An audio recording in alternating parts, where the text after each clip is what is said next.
So, good afternoon. This is for my students studying the course Human Machine Interaction. The contents of today's discussion are being referred from the book Human Computer Interaction, third edition by Alan Dix. This is a prescribed book for the syllabus Human Machine Interaction. What we are trying to do today is we are going to have a walkthrough of the chapter content, and that to a specific topic, that is input output channels from unit 1.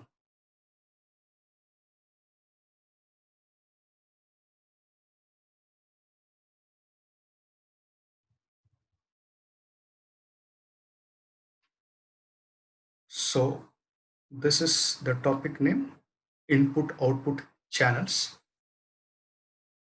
So that indicates the interaction of a human with a computer. The interaction is done by sending and receiving the data, which is called as the output and the input. We are pretty familiar with the input and output devices of a computer. So whatever are the input output of the computer will become the vice versa for human. If it is input to computer, then it is output to human, and if it is output to computer, then it is input to human.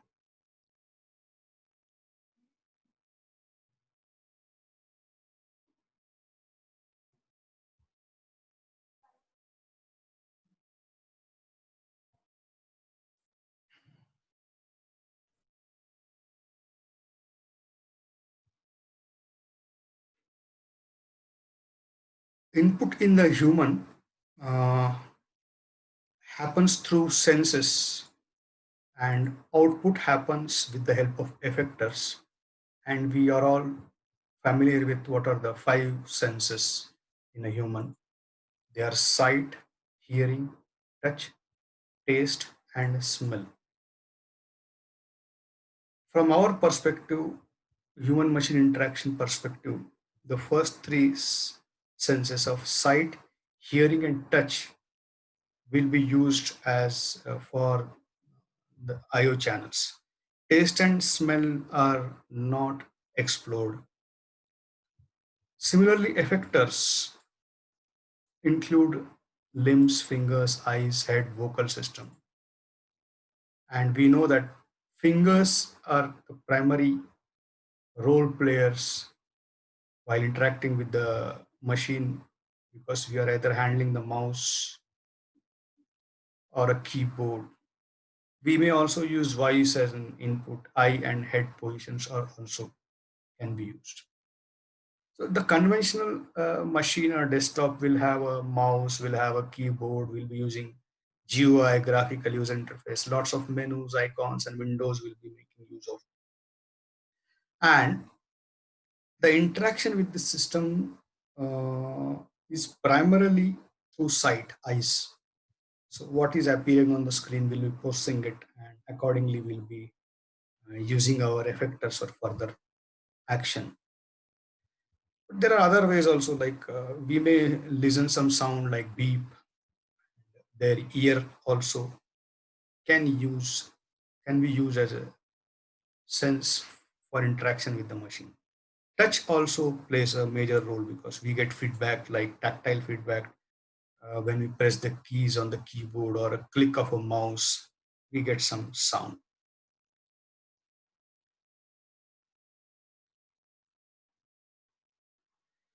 First and foremost, being discussed here is the human vision. So, what is human vision again?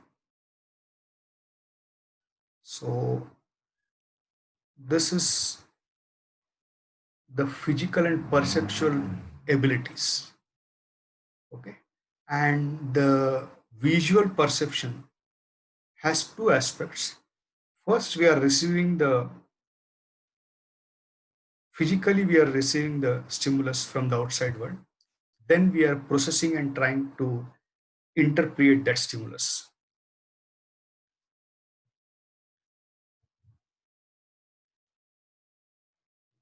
So the first part, we need to understand what exactly is vision. And vision indicates light, and eye is the source of the vision. So what eye does is it will be receiving the light and it will be transforming that light into electrical energy. Light is, suppose my eyes see some object, what exactly happens is light is reflected from those objects and the image is focused upside down on the back of the eye. The receptors in the eye transform that image into electrical signals, which are then passed to the brain for further processing. Now, what are the major components of the eye? For that, let us try to look at this figure. This is my human eye. What I can see here is there is a cornea and there is a lens. So cornea and lens together will be focusing the light on the retina, and the retina will be creating the image of the object. You see here, retina has a lot of ganglion cells which are divided into X cells and Y cells. Retina has rods and cones. So rods are somewhere here, cones are somewhere here. And you also see here a blind spot where the we'll come to this while the discussion goes on. So as we said, there is cornea and lens. What is the job of this cornea and lens is that the focus the light into a sharp image on the back of the eye. Means cornea and lens will be focusing the light on retina. Retina is light sensitive, and retina has two things, a rod and cones. Both are photoreceptors. Rods are highly sensitive to light, so they allow us to see under a low level of illumination.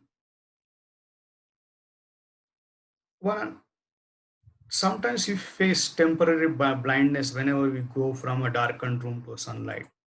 So that is because of the photoreceptor by name rod, mm, on the retina. As during the light, the rods had been active and they were saturated by the sudden light. When such is the scenario, cones also do not operate as they are separated by the rods. Hence, that color blindness or temporary blindness comes. Now, how many rods are there? They say approximately 120 million rods per eye are there, and they are situated towards the edge of the retina. So, what rods therefore be doing will be they will be dominating the peripheral vision. The other photoreceptor is a cone, and they are less sensitive to light as compared to the rod, and they tolerate more light. There are three types of cones, each sensitive to a different wavelength of light. That will be leading to identifying the color, different colors. So color vision is possible because of the cones. How many cones are there? There are 6 million cones and they are concentrated on the fovea. So as you can see here, your fovea is there, so your cones will be here. Your retina is there, so on the edge of the retina, you'll be finding all the rods. You see here the cornea and the lens, which will be focusing the light on the retina. You are also seeing a blind spot here, and there is something mentioned here regarding the blind spot. This is the location from where the optic nerve enters the eye. The blind spot, as you can see, is empty. There are no rods, there are no cones, but that emptiness is compensated by the visual system. As told, the retina has ganglion cells, and there are two types of ganglion cells, X cells and Y cells. X cells are concentrated in the fovea, and X cells are responsible for earlier detection of pattern. Y cells are distributed in the retina, and they are responsible for early detection of movement.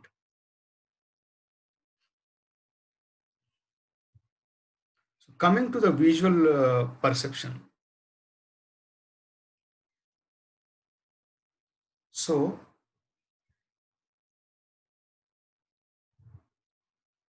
for visual perception, there is one concept called as visual angle. Okay. And what is a visual angle? Visual angle is nothing but, suppose we are drawing a line from the top of the object to a center point on the front of the eye.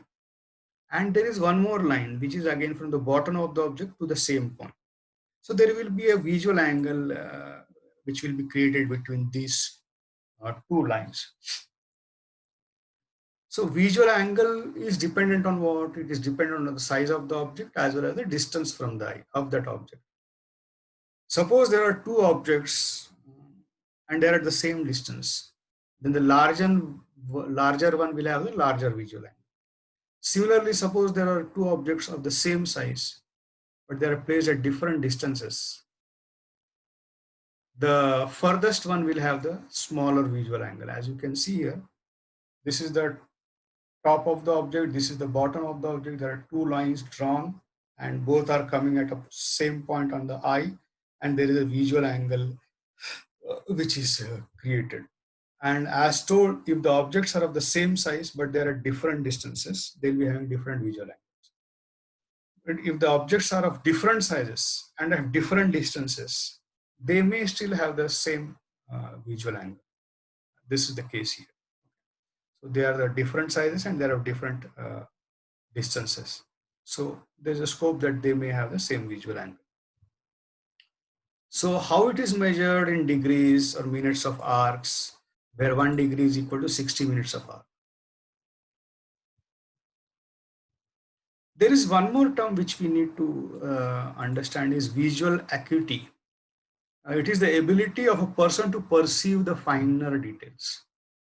And that is dependent again on the visual angle. For example, if you want to detect a single line, you here is a person with a normal vision. Then the visual angle of 0.5 seconds of the arc. Suppose you want to detect the spaces between lines, they can be detected 30 seconds to 1 minute of the visual arc.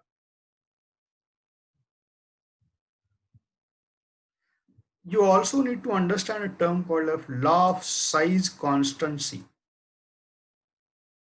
It indicates that our perception of size relies on factors other than the visual angle.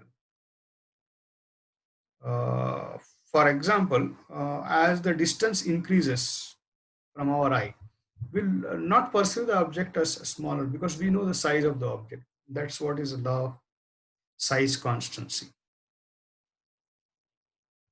There is one more aspect called as perception of depth that also needs to be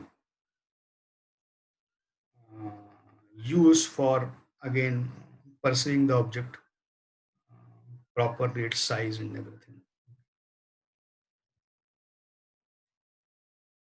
Here there is a overlap example given, like if an object, if objects overlap, the object is partially covered is perceived to be in the background and therefore further away. Similarly, the size and height of the object in the field in our field of view provides a cue to its distance. There is one more term we need to connect with is familiarity. If we expect an object to be of a certain size, then we can judge its distance accordingly. How do I perceive brightness? Now, what is a brightness is it is a subjective reaction to levels of light, and brightness is dependent on luminance. And what is luminance is it is the amount of light emitted by the object. So, and luminance is dependent again on the amount of light falling on the object surface and its reflective properties. How luminance can be measured? You can use a photometer. Contrast again is a related term to luminance, and it's a function of luminance of an object and luminance of its background.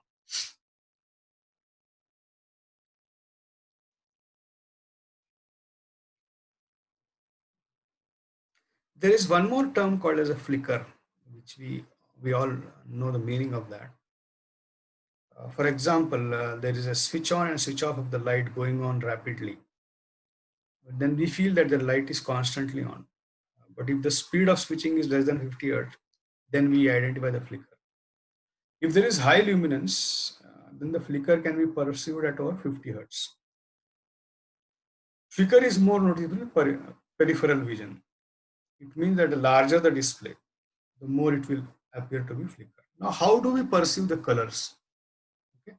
So we need to understand three components here: hue, intensity, and saturation. Okay. What is the hue?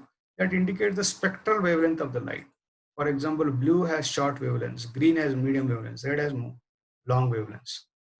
There are approximately 150 different hues which can be discriminated by a person. What is intensity? Intensity is the brightness, and saturation is the amount of whiteness in the color.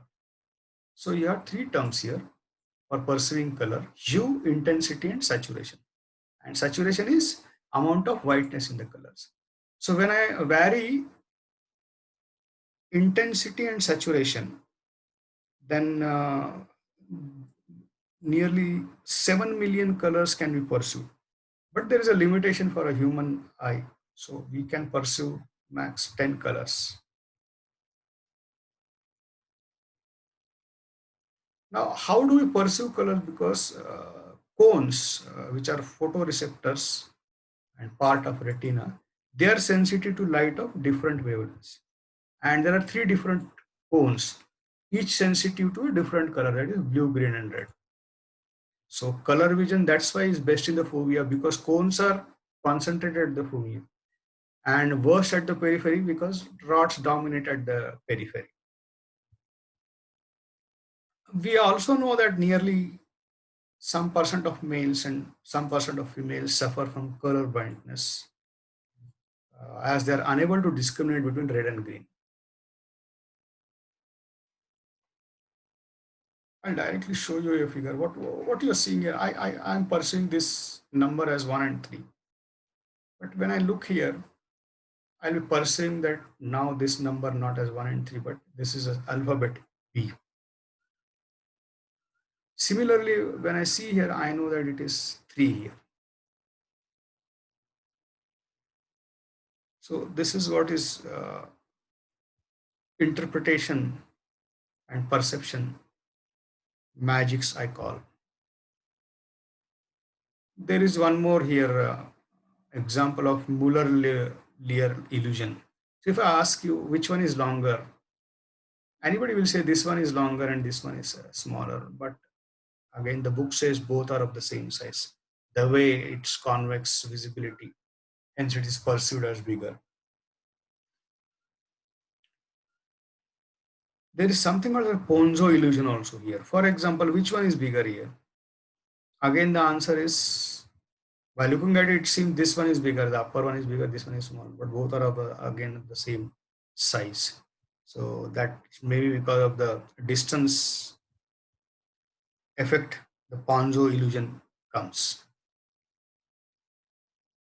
Now let us try to read this fastly, and I'm okay with reading. The quick brown fox jumps over the lazy dog. So fine, but when I reread it slowly, I know that the word the is repeated twice. So again, this illusion is there.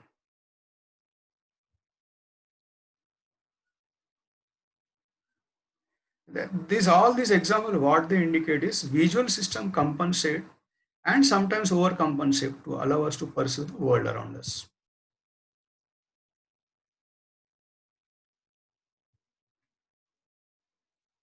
So this is what I wanted to convey today. This is again part of